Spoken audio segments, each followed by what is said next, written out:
Muawiyah. Quraib ini kampungnya Madinah, diutus menjumpai Muawiyah di negeri Syam. Karena waktu itu yang menjadi gubernur Muawiyah di Syam. Syam itu sekarang Suriah. Lalu dia pun pergi ke sana, kata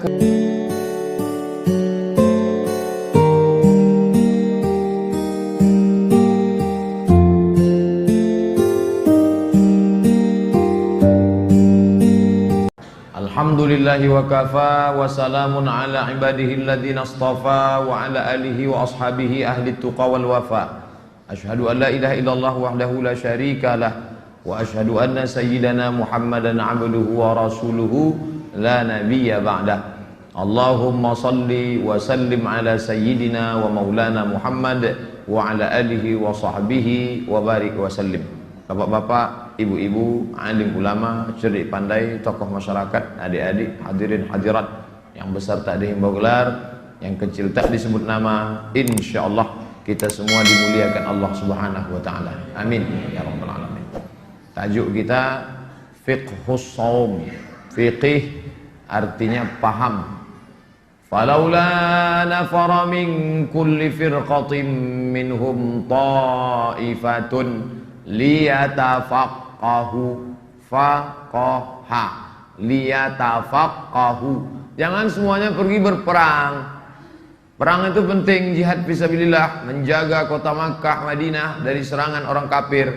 Tapi kalau semua pergi berperang, nanti kalau datang orang yang mau mengotak-atik ajaran Islam dengan otak, mana bisa dilawan pakai pedang? Makanya dalam Quran dikatakan ada beberapa orang liyatafaqahu. Kenapa tak disebut liyata'allamu? Allama, ta'allama, ilmu. Karena ilmu tak dalam. Maka yang lebih dalam daripada itu adalah liyatafaqahu. Maka disebut dengan fiqih. Orang yang paham ilmu itu disebut dengan faqih. Bahkan sudah jadi nama orang. Siapa tuh? Tuan Faqih. Itu artinya faqih. Ahli dia dalam bidang fikih. Halal, haram, makruh, mubah, sunat, sunat muakkad. Jamaknya fuqaha. Ini menurut fuqaha nih. Fuqaha itu siapa? Pokoknya udah begitulah di buku fuqaha. Fuqaha itu jamak dari faqih, orang yang ahli fikih. Maka fikih itu banyak. Ada fikih ibadah, sholat, zakat, puasa, haji. Ada fikih muamalah, murabahah, permodalan, mudharabah, bagi hasil, dain, jual beli, rahan, gadai. Nah, ini. Ada namanya fikih jihad, kapan baru wajib jihad, siapa itu mujahid, apa syarat-syaratnya. Ada fikih daulah, siapa itu pemimpin, bagaimana mengangkatnya, bagaimana menjatuhkannya, bagaimana kalau ada dua pemimpin di baiat. Ada namanya fikih nikah. Nah, itu jangan dibahas sekarang. Ada namanya fikih siasah. Nah, ini banyak fikih. Fikih ibadah ini terbagi lagi. Fikih sholat, fikih saum, fikih haji, fikih umrah, fikih. Bahkan Syekh Qardawi menulis satu buku Fiqhul Musiqa, fikih musik. Ada pula fikih musik. Bagaimana paham orang tentang hukum-hukum musik. Fiqhus saum, fikih tentang puasa. Sumbernya dari mana? Dari buku 30 fatwa seputar Ramadan. 3 ulama besar. Pertama Syekh Atiyah Saqar, yang kedua Syekh Yusuf Al-Qardawi, yang ketiga Syekh Ali Jum'ah. Digabungkan fatwa-fatwa mereka ini menjadi buku Bunga Rampai. Buku yang terdiri dari beberapa tulisan-tulisan disebut dengan Bunga Rampai, kata orang Melayu. Kenapa? Karena di situ ada bunga, di situ ada pandan yang diiris, di situ ada ramai dia, harum semerbak, bunga rampai. Anak-anak muda yang sekarang tak paham adat tradisi Melayu disebut bunga rampai, dia bingung. Dia taunya bunga api. Puasa setelah nisfu Sya'ban. Hadisnya jelas dari Abu Hurairah radhiyallahu anhu, disebutkan dalam riwayat Abu Daud. Idzan tasafa Sya'ban, kalau sudah lewat nisfu Sya'ban, fala tasumu, jangan lagi kalian puasa. Kebetulan besok Rabu, setelah Rabu Kamis. Tiba-tiba ada ibu puasa. Kamu kenapa? Saya puasa. Mana boleh puasa? Ini kan sudah lewat nisfu Sya'ban. Boleh puasa bagi memang terbiasa puasa sunat. Biasa dia puasa sunat. Senin, Kamis, Senin, Kamis, Senin, Kamis. Kebetulan setelah nisfu Sya'ban. Boleh. Yang kedua, boleh bagi yang mengqadha. Dia punya utang puasa, sudah lama dia mau mengqadha. Begitu tinggal puasanya 7 hari tahun lalu, maka Syawal itu mau mengqadha. Begitu niat mau mengqadha, undangan halal bihalal di Hotel Pangeran. Tak jadi. Besok begitu mau qadha, datang kawan ngajak asam pedeh bau. Tak jadi. Nantilah bulan Zulhijjah insyaallah. Di bulan Zulhijjah pula melepas jamaah haji. Kloter 1, kloter 2, kloter 3. Zulqa'dah melepas jamaah. Bulan Zulhijjah ajalah nanti. Bulan Zulhijjah dapatlah daging kurban sampai menyipak kaki sapi dalam kulkas. Tak jadi. Ini Ustaz ini cerita tentang siapa? Tentang saya sendiri. Nah, maka bagi yang mau mengqadha boleh. Karena kalau tak diqadhanya sekarang Ramadan. Dari Ramadan, Syawal, Zulqa'dah, Zulhijjah, Muharram, Safar, Rabiul Awwal, Rabiul Akhir, Rabiul Awwal, Jumadil, Rajab, Sya'ban. Limit waktu. Tak diqadhanya sampai Ramadan. Setelah Ramadan nanti dia sudah kena denda. Kalau digantinya dari Ramadan ke Ramadan, qadha saja. Tapi kalau sudah lewat Ramadan, qadha plus fidyah. Kena denda. Jadi bukan kantor pajak aja kena denda. Enggak lah. Ini pun kena juga. Nah, ini tentang masalah puasa setelah nisfu Sya'ban. Jangan baca hadisnya. Ini sudah banyak yang posting hadis ini. Hari Abu Hurairah radhiyallahu anhu berkata, Rasulullah SAW bersabda, apabila setelah lewat nisfu Sya'ban, maka janganlah kamu puasa. Alhamdulillah dapat dalil ini. Memang dia diajak suaminya puasa. Tunjuknya, tengok nih bang, tak boleh lagi kita puasa. Kata suaminya, iya juga ya.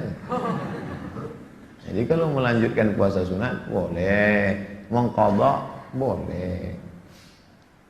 Berpuasa karena melihat hilal. Sumu li ru'yatih, berpuasalah karena kalian menengok hilal. Waftiru li ru'yatih, berhari rayalah juga karena menengok hilal. Fa in ghubbiya 'alaikum, kalau tertutup awan, fa akmilu 'iddata Sya'ban 30. Sempurnakanlah Sya'ban 30. Salasah 3, salasin 30. Sempurnakan Sya'ban 30. Memangnya kita berapa Sya'ban nih Pak Ustadz? Hari Jumat 29 Sya'ban. Kalau petang Jumat tak nampak anak bulan, sempurnakan Sya'ban 30. Maka Sabtu pagi masih ada nasi uduk. Tapi kalau petang Jumat nampak anak bulan, maka Sabtu pagi kita puasa. Simple, sederhana. Bagaimana cara menengok anak bulan? Pergilah ke tepi pantai Pariaman, manca lihat anak bulan. Lain nampak hilal tadi, yuk. Hilal nan laki rumah awal. Maka kalau di gurun pasir, ini Maroko, ini Mauritania. Dari Maroko ke Mauritania ada gurun di tepi Samudra Atlantik, padang pasir. Namanya Sahara. Sahara kata orang Arab. Orang Barat payah menyebut Sahara. Apa kata dia? Sahara. Like snow on Sahara, seperti butiran salju di tengah Sahara, gurun Sahara. Maka diutuslah oleh Raja Maroko tim mengintai anak bulan. Kalau menengok matahari ke timur pagi, kalau menengok anak bulan ke barat petang, saat tenggelam matahari, nampaklah anak bulan. Dia tak lama, sekejap saja. Bentuknya macam bulan sabit. Kalau bulan itu bulat, namanya Badar. Badr. Kalau bulan itu bentuk sabit namanya hilal. Badar. Tala'al badru alaina. Badar di situ bulan purnama. Siapa dia? Muhammad sallallahu alaihi wasallam. Dia itu diibaratkan bulan purnama di tengah malam gelap gulita jahiliyah, tiba-tiba datang bulan purnama. Sedangkan bulan sabit hilal. Dua-dua sudah jadi nama orang Indonesia, Pak Badar dan Pak Hilal. Badarudin, Hilaluddin. Lahir perempuan, Badariyah. SMS tak diangkat, telepon tak dibalas. Angkat.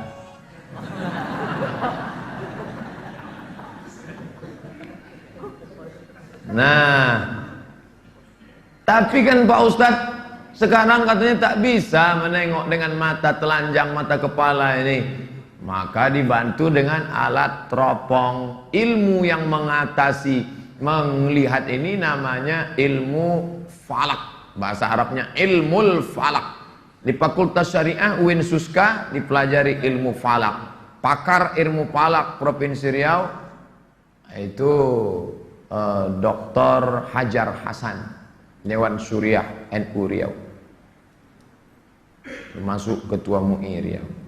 Sedangkan ilmu ini dalam bahasa barat disebut dengan astronomi. Bedanya dengan astrologi, kalau astronomi ilmu peredaran benda-benda planet, matahari, Neptunus, Merkurius, Pluto, Mars, peredarannya ini disebut dengan ilmu astronomi. Sedangkan pengaruh bulan-bulan terhadap nasib disebut astrologi. Yang didalami itu astronomi. Astrologi kafir. Wow. Bila Anda lahir saat pertemuan dua planet, rezeki Anda lancar, bintang Anda Taurus. Itu kafir itu. Karena rusak akidahnya kepada Allah. Datangnya dari mana? Dari Romawi kuno dan dari Yunani. Maka yang dipelajari itu adalah ilmu astronomi, ilmu falak. Jadi kalau ada kamu kuliah di mana? Di Bandung. Jurusan apa? Astronomi. Mantap. Oh, ngapain belajar astronomi? Masuk neraka nanti belajar astronomi. Untuk membantu dia yang tahu bagaimana azimut, berapa derajat di atas ufuk hilal. Ternyata setelah dipelajari, ini hari Jumat kira-kira jam 3 sore, ketinggian hilal 8 derajat. 8 derajat. Sedangkan sepakat 6 negara, Indonesia, Asia Tenggara, Indonesia, Brunei Darussalam, Malaysia, Singapura, Patani, Thailand Selatan, dengan Moro, Filipina, yang muslim-muslimnya, sepakat 2 derajat di atas ufuk itu sudah hilal. 2 saja, kecil 2 derajat itu sudah dianggap hilal. Tiba-tiba belakangan muncul dari pakar ilmu astronomi, katanya hari Jumat itu nanti 8 derajat. Jadi besar kemungkinan 99,9% bahwa kita hari raya Sabtu. Tapi tetap menunggu sidang isbat. Isbat artinya penetapan 1 Ramadan, yaitu petang Jumat malam Sabtu. NU, Muhammadiyah, PRT, Persis, Al-Irsyad, Nahdlatul Watan, itu bersidang nanti berdasarkan penampakan anak bulan, dibantu oleh astronomi yang mengatakan bahwa petang tadi sudah tertampak hilal 8 derajat. Dengan ini dinyatakan bahwa malam ini sudah masuk 1 Ramadan. Biasanya live TV One. Jangan tengok di Metro Tipu. Hampir punya. Nah, ini tentang masalah menengok ini. Dulu orang-orang menengok anak bulan ini pergi ke pantai, pergi ke gurun pasir. Kita dua-dua tak punya, gurun tak punya, pantai tak ada. Takkan pergi ke pantai danau buatan. Maka untuk melihat anak bulan ini sudah dibeli Pemprov, pemerintah Provinsi Riau, teropong dipasang di gedung tertinggi Jalan Sudirman sana. Harganya 50 juta. Sejak dibeli sampai sekarang belum pernah nampak anak bulan. Nanti tengoklah, sore Jumat sudah banyak yang update status itu. Oh, sambil nengok anak bulan. Tengoklah status dia. sedang mengintai anak bulan, menantikan Ramadan. Marhaban ya Ramadan. Tulis saja, kami udah tahu kalian tak nengok. Gaya-gaya aja. Dari mana Ustaz tahu mereka tak menengok? Cobalah perhatikan sidang isbat. Seumur-umur sidang isbat. Saya pulang dari Maroko 2008 sampai sekarang, belum pernah lagi kita dengar berdasarkan penampakan anak bulan dari Pekanbaru. Benar. Berdasarkan penampakan anak bulan dari Teropong Cilincing, berdasarkan penampakan anak bulan dari Teropong dari wilayah timur Indonesia. Yang melihat itu bukan asal mengaku-ngaku saja, saksi tersumpah, wallahi tallahi billahi, bahwa saya sudah menengok anak bulan. Kesehatannya diperiksa, mana tahu dia error. Matanya diperiksa, bukan asal mau bersaksi saja. Pernah diperiksa satu, rupanya dia sudah tua, bukan nampak. Tak ada yang lain nampak, dia sendiri aja katanya nampak. Rupanya bulu matanya gugur. Aku bilangnya hilal.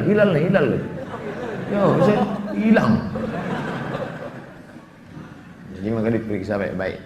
Nah, saya anggota Komisi Fatwa Provinsi Riau. Komisi Fatwa diisi oleh para pakar-pakar agama, tapi tidak bisa lagi sekarang ijtihad tunggal sendiri, tak bisa. Namanya ijtihad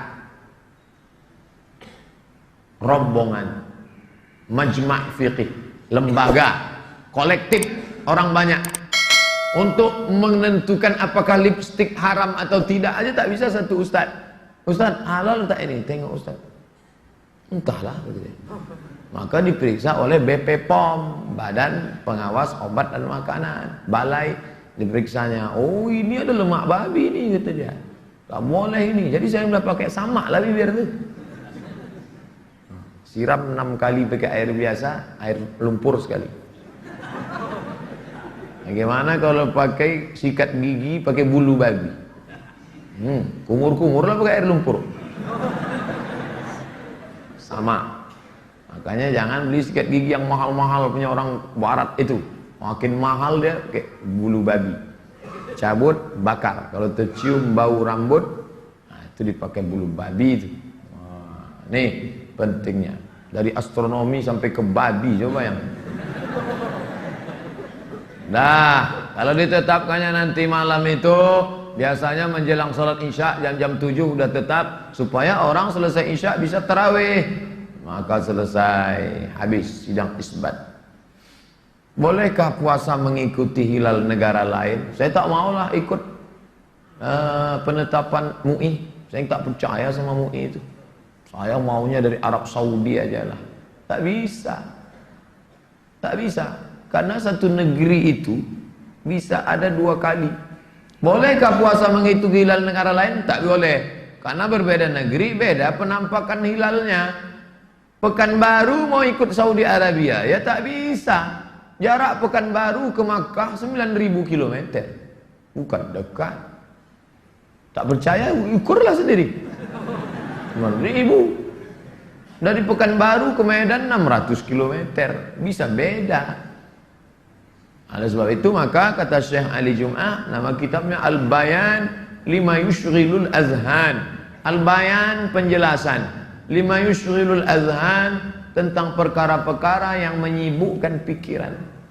Sibuk. Maka dijelaskan oleh Maulana Syekh Ali Jum'ah dalam cetakan 1 Kairo Al-Muqattam 2005 halaman 226, kata dia tak bisa kita ikuti ru'yah negeri kita. Jangan ikut Saudi Arabia. Pokoknya ikut Makkah.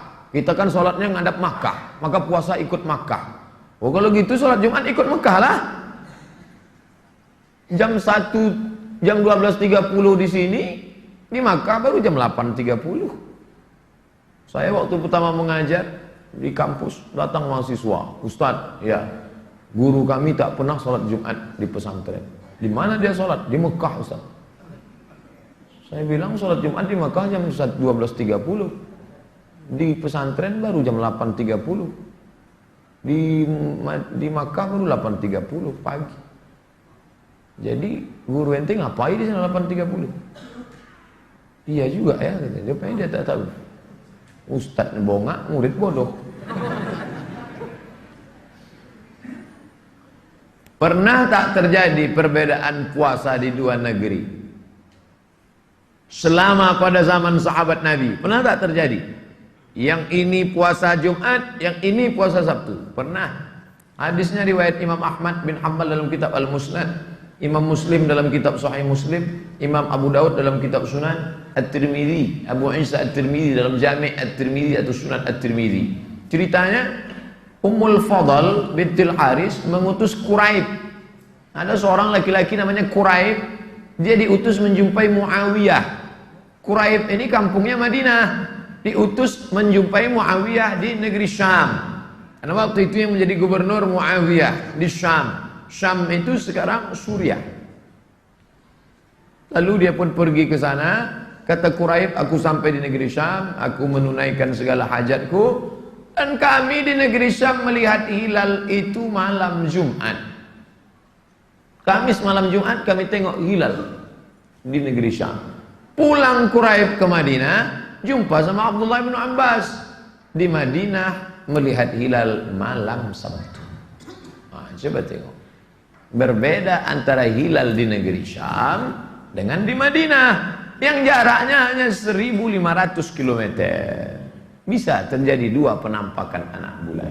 Ini menunjukkan ada dua negeri yang berbeda dengan puasa yang berbeda. Jadi kalau kita berbeda dengan Brunei Darussalam, masuk akal.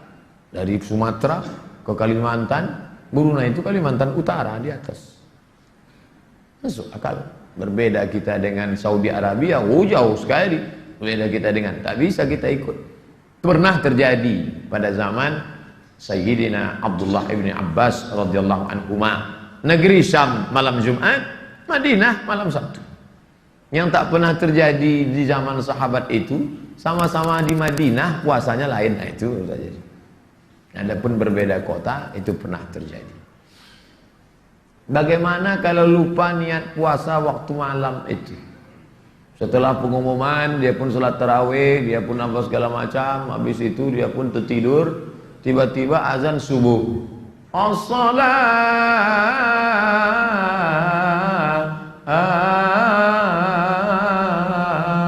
khairum minan naum.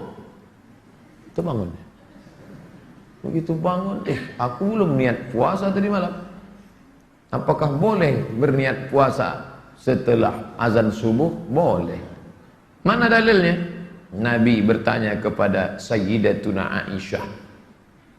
Aisyah, ada makanan? Indakum syai'un? Ada makanan? Kata Aisyah, la, tak ada makan. Fa inni idzan sha'im. Fa inni idzan sha'im. Kalau tak ada makanan, kalau begitu abang puasa ajalah. Ada makanan Adinda? Tak ada bang. Kalau gitu aku puasa. Tengoklah Nabi. Nabi itu lembut. Aisyah, ada makanan? Tak ada. Idzan ana sha'im. Orang sekarang ada makanan tak ada. Kenapa kau tak masak? Ngakunya umat Nabi Muhammad. Nah, ini idzan shaim. Karena tak ada aku puasa. Tapi ini dalam kasus puasa sunnah. Habis sholat subuh bla bla bla bla bla, gotong royong pulang ke rumah. Ada sarapan? Tak ada. Kalau gitu abang puasa. Tapi dengan syarat dari subuh tadi tak ada masuk apa-apa. Ini selama gotong royong 3 bungkus. Puspas.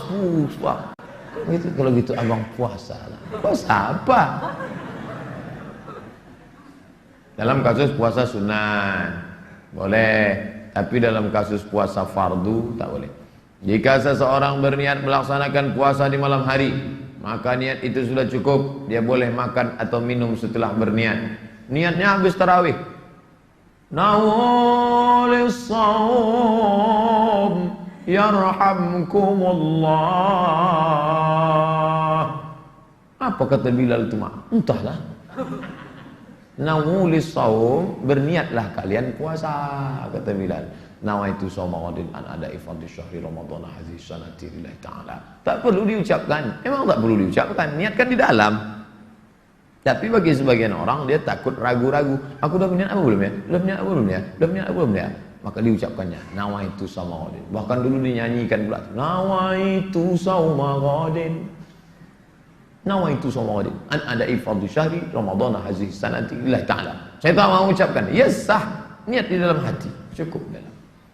Tapi kadang orang tak percaya kalau di dalam. Buktinya suami-suami sekarang, istrinya banyak tak percaya. Dibuatkannya teh manis sama istrinya, ngomong dobang, speak up.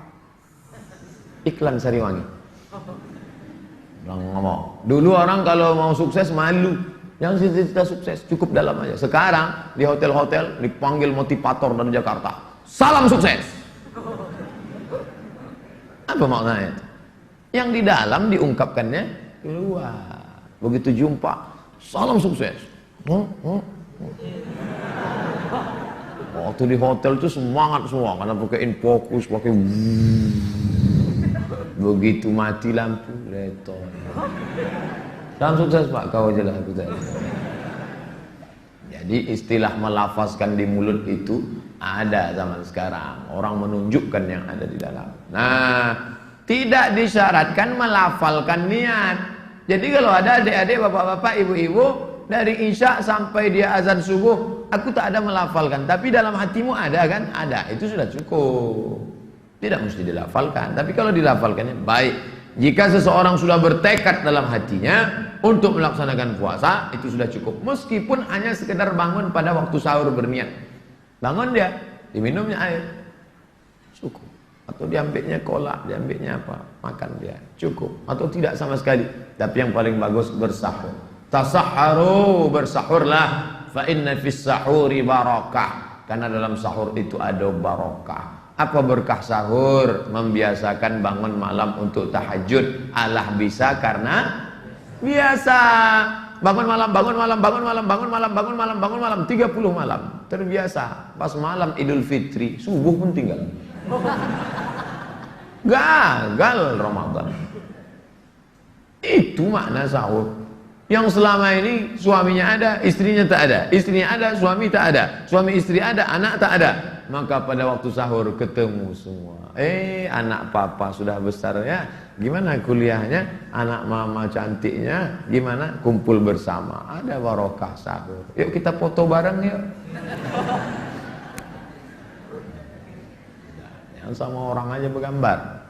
Sama bini orang bergambar. Ini penting. Lalu kemudian supaya tak tinggal sholat subuh berjamaah. Wabil ashari hum yastaghfirun.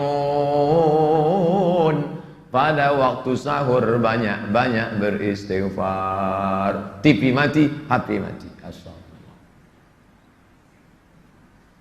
Meleleh air mata mengenang dosa yang begitu banyak. Astagfirullah Rabbal baraya.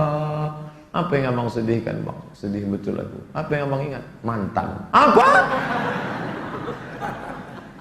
Aku banyak dosa dulu Adinda. Kau bukan yang pertama, tapi kau pasti yang terakhir. So sweet katanya. Tapi mangkuk hampir melayang. Lalu kemudian apa hukum gosok gigi? Banyaklah Ustaz, apa gosok gigi? Dianjurkan menggunakan siwak sebelum zawal. Zawal tergelincir matahari azan zuhur. Pagi 6, 7, 8, 9, 10, 11, 12 sebelum itu dianjurkan siwak. Tak ada pasta sama sekali. Saya ada siwak di kendaraan itu ada siwak.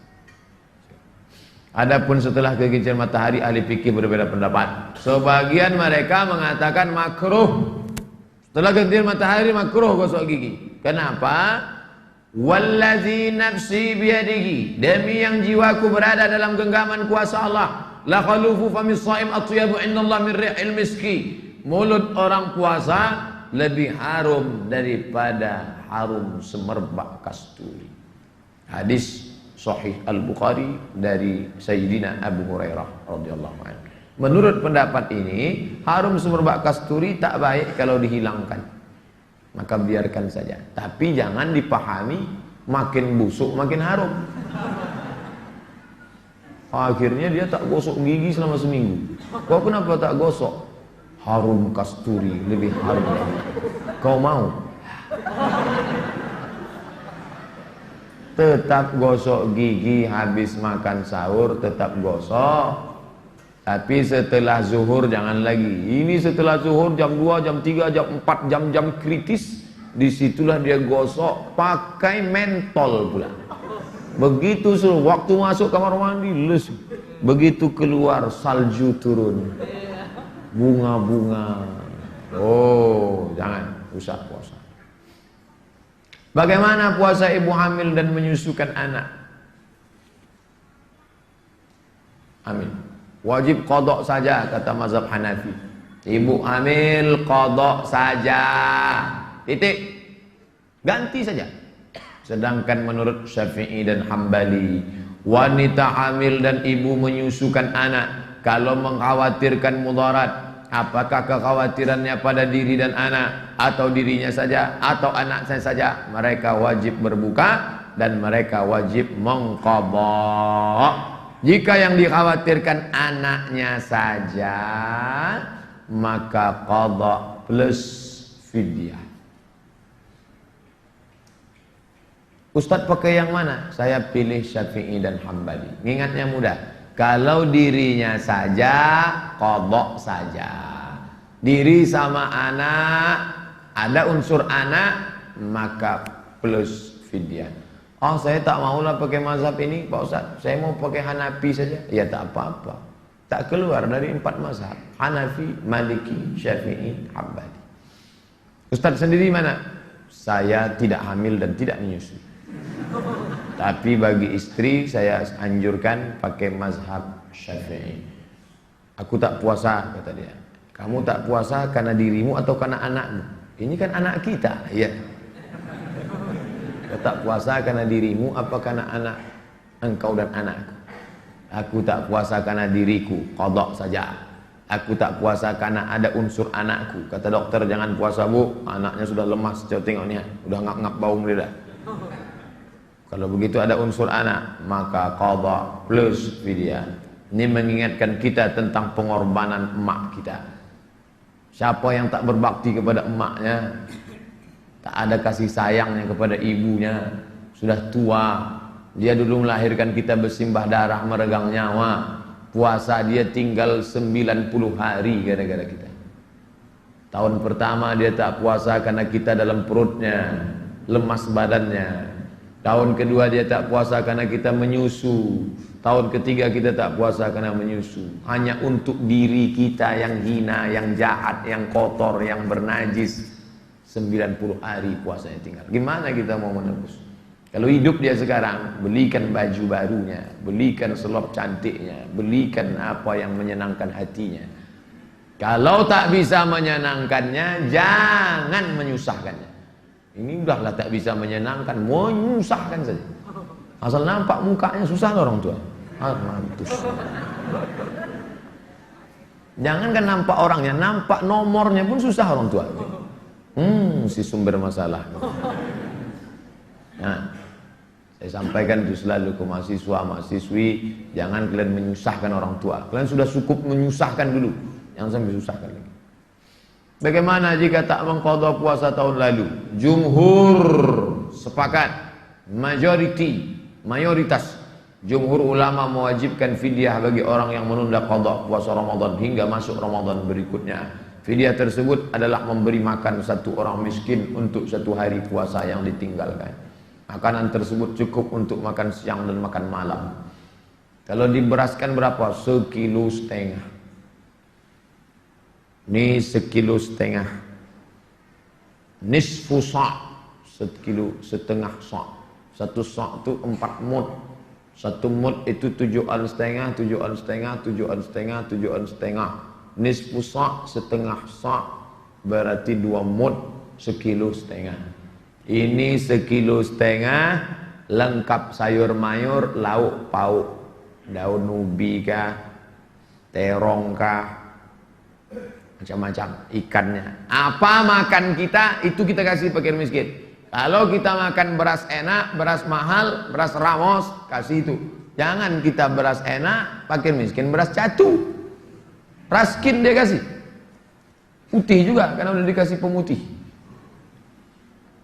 Apa lauk kita, itu kasih lauk. Kita makan ikan, kasih ikan.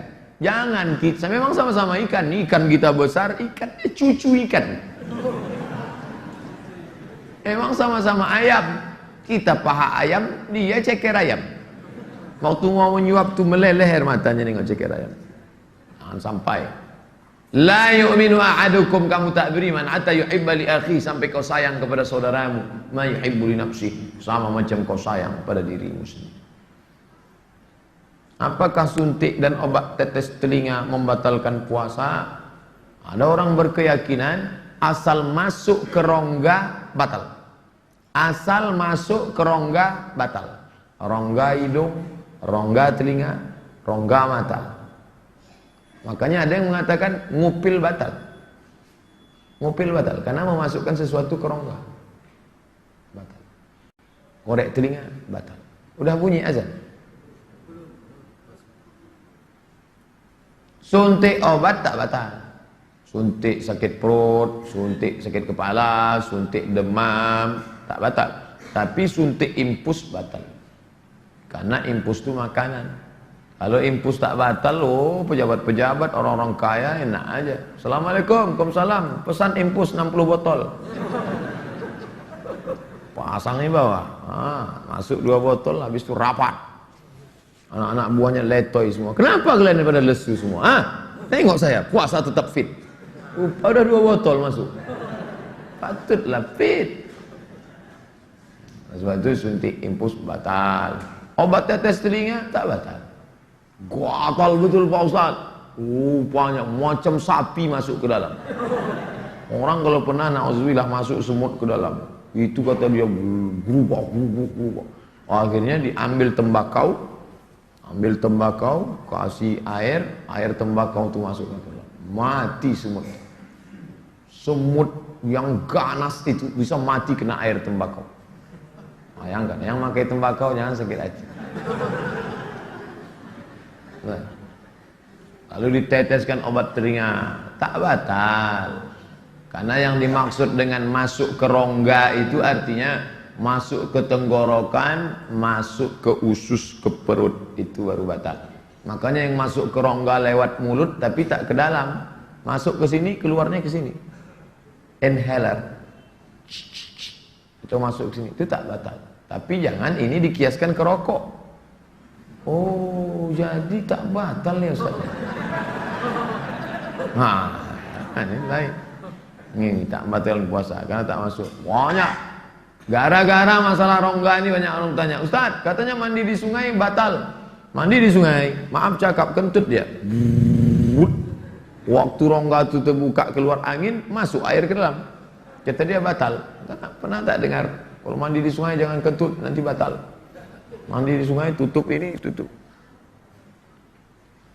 Menangis Pak Ustaz batal enggak? Nangis tak batal. Tapi ada kata kawan saya nangis batal. Nangis sambil minum teh es. Batal lah. Istri dihamun suami, menangis dia sampai teganya. Batal lah. Ini tentang masalah obat tetes telinga. Kumur-kumur dan istinsyak. Kumur-kumur memasukkan air madmadah, masukkan air ke mulut. Istinsyak memasukkan air ke hidung. Biasanya airnya satu air ke mulut, satu ke hidung. Kata Nabi, idza stansyaqta, kalau kau istinsyak, fabaligh. Silakan berlebih-lebihan engkau istinsyak. Ambil air. Bagus, membantu masuknya oksigen ke otak. Dan bagi yang pilek, flu, influenza, paling bagus. Ambil air, tarik. Merah enggak. Tapi setelah itu keluar ingus-ingusnya, bersih. Tapi illa an takuna sha'iman, kecuali ketika kau sedang puasa, waktu puasa itu. Atau sedang puasa sedikit aja. Tapi kalau sedang puasa, ini sedang puasa dibuang tanya. Buang puasa, kumur-kumurnya pun nyari masalah nanti. Hadis riwayat Asy-Syafi'i, Ahmad, imam yang 4, dan Al-Baihaqi. Kalau disebut imam yang 4, bukan dalam fikih, dalam bidang hadis, imam yang 4 itu artinya Abu Daud, Nasai, Tirmizi, Ibnu Majah. 4 kitab sunan. Berapa jumlah rakaat tarawih? Imam Az-Zarqani dalam kitab Syarh Al-Mawahib Al-Ladunniyah meriwayatkan bahwa Ibnu Hibban menyebutkan salat tarawih pada awalnya 11 rakaat. Mereka melaksanakannya dengan bacaannya sangat panjang. Panjang ayatnya, rakaatnya sedikit 11. Bahkan satu riwayat menyebut Nabi rakaat pertama surat Al-Baqarah 2 juz 4 lembar. Lalu kemudian mereka merasa berat, maka mereka ringankan bacaannya. Artinya tak terlalu panjang, dan mereka buat 20 rakaat. Tambah witir 3, 23. Satu malam 1 juz, dipendekkan. Nama imamnya Ubay bin Ka'ab radhiyallahu anhu. Sayyidina Umar ibn Khattab yang memanggil. Ubay, kata Umar, ya kau kuangkat jadi imam tarawih, tapi jangan buat panjang-panjang. Satu malam 1 juz saja. Buat rakaatnya 23. Kemudian pada masa pemerintahan Umar ibn Abdul Aziz, jumrah tarawih bertambah menjadi 36 dengan witir 3 menjadi 39.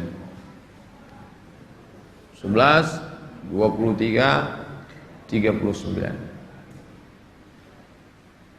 Maka kata Imam Ibnu Hajar Al-Asqalani, kalau rakaatnya sedikit maka ayatnya panjang, kalau ayatnya pendek maka rakaatnya banyak. Itu jurusnya. Saya yang paling ikut sunnah. Kenapa? Saya 8 rakaat. Mantap, tapi ayatnya qul huwallah. Oh, tak. Tak betul. Kami yang paling sunnah, kami 23. Apa ayatnya? Alhaakumut takasur, sama juga. Jadilah daripada tak tarawih sama sekali. Intinya ini jangan berkelahi. Berkelahi antara yang 11 sama 23 sampai bertinju-tinju. Wah, yang senang siapa? Yang tak sembahyang. Kenapa mereka berkelahi di masjid? Tuh yang satu mengatakan 11. Siapa yang mengatakan lebih dari 11 bid'ah? Karena menambah-nambah yang dibuat Nabi. Kullu bid'atin dhalalah wa kullu dhalalatin finnar. Siapa yang melaksanakan 23 masuk neraka? Yang ini pula mengatakan hanya 23. Siapa yang tak buat 23 maka tak sah. Maka Syekh Atiyah Soqar, Mufti Al-Azhar, mengutip pendapat ini. Saya kutip. Inilah ya. Kalau Masjid An-Nur itu, Masjid An-Nur itu 2 kloter. Kloter pertama kloter 8. Selesai 8 mundur maju kloter 23. Begitu biasanya. Kalau masjid kita ini Nurul Islam, tengok gayanya 8. Masjid Raya Pasar Bawah, itu masjid tertua di Riau, di Pekanbaru tuh. Ketika Sultan Siak mendirikan kota Pekanbaru ini, Sultan Abdul Jalil membangun masjid itu. Maka didirikanlah Masjid Raya Senapelan. Jangan sebut Masjid Raya Pasar Bawah, Masjid Raya Senapelan. Marah Pak Hermen dulu waktu ada orang menyebut Masjid Raya Pasar Bawah. Enggak, kata dia. Masjid Raya Senapelan. Yalah Pak. Nah, itu tetap bertahan 23 rakaat. Yang mengikut tradisi Umar, Masjid Raya Senapelan 23 rakaat 1 juz. Kabarnya tahun ini akan datang Syekh Abdurrahman Al-Awwaj yang dulu beberapa tahun yang lalu di kita tausiah subuh di Al-Falah. Kalau di Maroko habis Isya 10. Unik Maroko, habis Isya 10.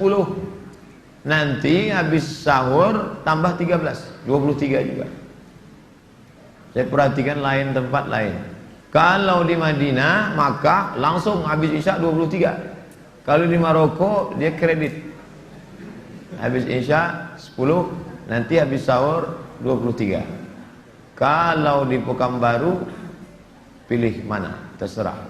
Saya malam ini 8 aja lah Pak Ustadz, capek betul. Oke, besok malam 2-3 lah, terserah. Nah, baik. Yang penting sholat tarawih. Yang paling parah anak-anak gadis, anak-anak lajang membonceng-bonceng dari Kulim, dari Panam, 2 rakaat di atas, 18 di bawah.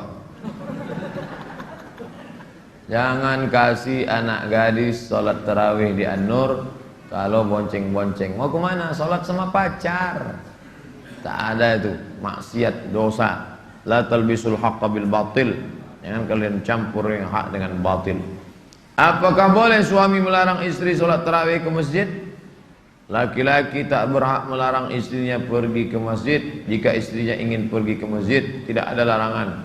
Imam Muslim meriwayatkan, la tamna'u ima Allah masajid Allah. Jangan kamu larang hamba Allah yang perempuan kalau mau datang ke masjid rumah Allah. Tak boleh. Biarkan dia ke masjid. Tapi ada hadis mengatakan lebih baik sholat dalam pekarangan, lebih baik sholat dalam rumah, lebih baik sholat dalam kamar, lebih baik dalam tempat yang sempit. Pekarangan, rumah, kamar sempit. Betul, hadisnya sahih. Tapi dalam kasus kapan? Ketika terjadi fitnah.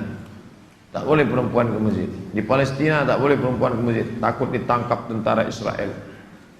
Tapi di Masjid Nurul Islam ini, apa ada tentara Israel di balik dinding menunggu? Ada di balik.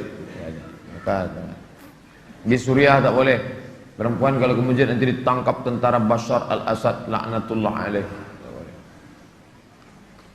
Apakah boleh berzikir, bertasbih, berselawat di sela-sela tarawih? Assalamualaikum warahmatullahi wabarakatuh. Assalamualaikum warahmatullahi wabarakatuh. Subhanal malikil ma'bud, subhanal malikil mawjud, subhanal malikil hayyil ladzi la yanamu wa la yamutu wa la yafutu abada. Subuhun qudus Rabbuna wa Rabbul malaikati warruh. Boleh apa tak boleh? Pemisah antara 2 atau 4 rakaat tersebut sama seperti yang dilakukan penduduk Makkah. Dulu mereka melaksanakan tawaf 7 putaran. Selesai tawaf mereka, subhanallah walhamdulillah wa la ilaha illallah wallahu akbar. Subhanallah walhamdulillah. Yang tak sanggup tawaf, baca Quran. Bismillahirrahmanirrahim. Yang tak sanggup baca Quran, pejamkan mata, berzikir subhanallah. Di sela-sela tarawih boleh, tak masalah.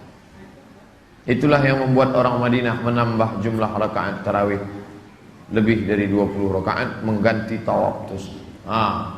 Jadi sela-sela kosong itu terserah. Mau ditambah salat-salat pendek, mau ditambah salawat, mau ditambah zikir, karena dia tidak menambah-nambah salat, karena dia di luar salat.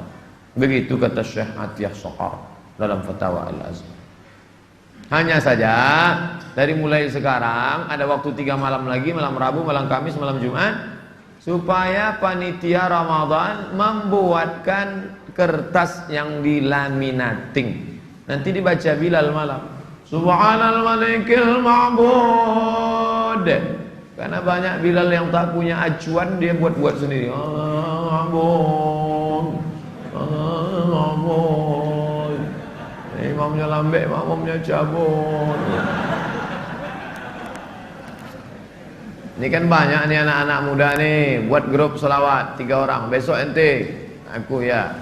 Allahumma salli ala Sayyidina wa maulana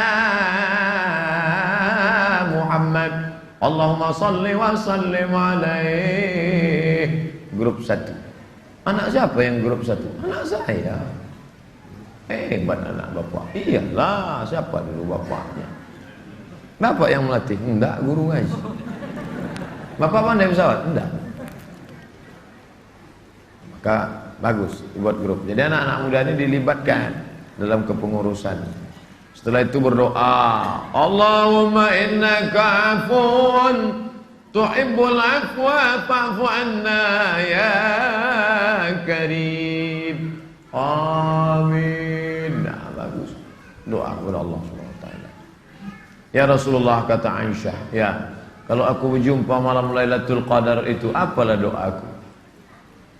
Kau baca ini Aisyah. Allahumma innaka afuwun tuhibbul afwa fa'fu anni. Ya Allah, Engkau cinta kepada maaf. Engkau pun maafkan aku. Tak ada guna banyak amal kalau banyak dosa. Maka minta maaf kepada Allah. Allah memaafkan, maka Dia masukkan kita ke dalam surganya. Amin ya rabbal alamin.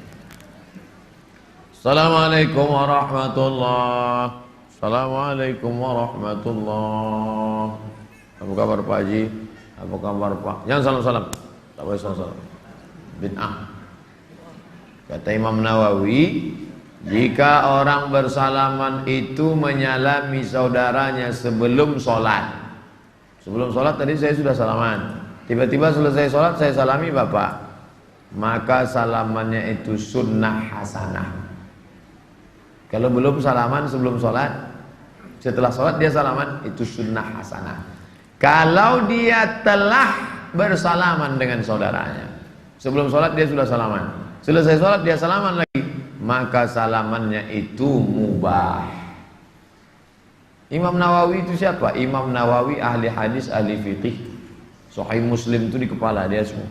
Al-Majmu' Syarah Muhadzab fikih, Raudhatul Talibin fikih, Raudhatul Talibin fikih, Majmu' Syarah Muhadzab fikih, Riyadhus Shalihin hadis, Arba'in Nawawi hadis, Al-Minhaj Syarah Sahih Muslim Ibnu Hajar hadis. Ahli hadis, ahli fikih.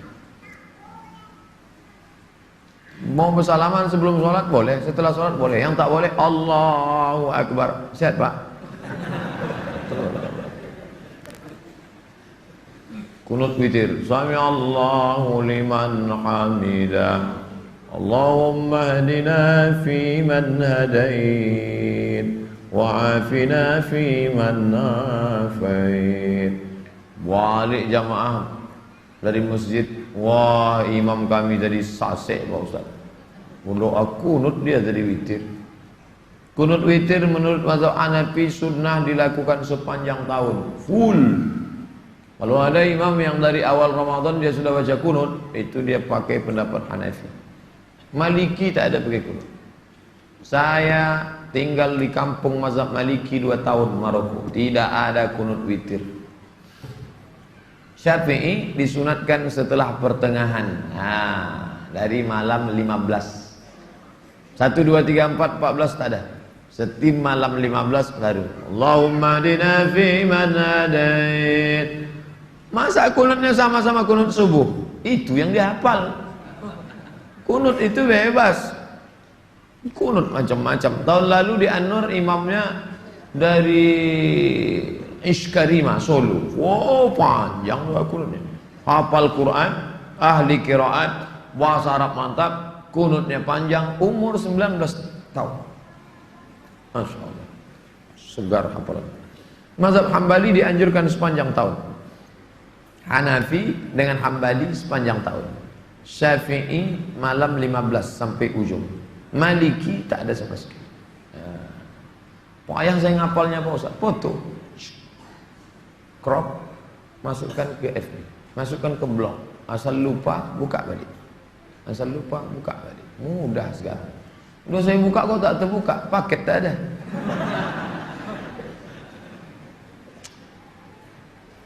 Allahumma lakasumtu. Belum lagi masuk puasa, pertanyaan tentang Allahumma lakasumtu baru serak-serak di HP ini.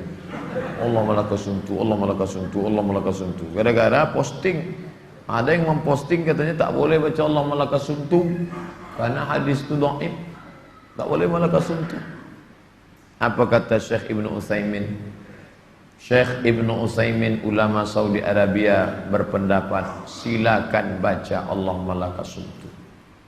Syekh Ibnu Utsaimin dalam kitab Majmu' Fatawa Ibnu Utsaimin juz 17 halaman 268. Silakan baca.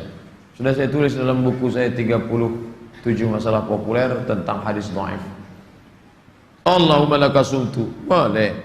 Satu lagi Pak Ustaz, dhahabal dhama'u wabtallatil 'uruqu wa thabatal ajru insyaallah. Dhahabal dhama'u, haus sudah hilang. Wabtallatil 'uruqu, urat-urat sudah basah.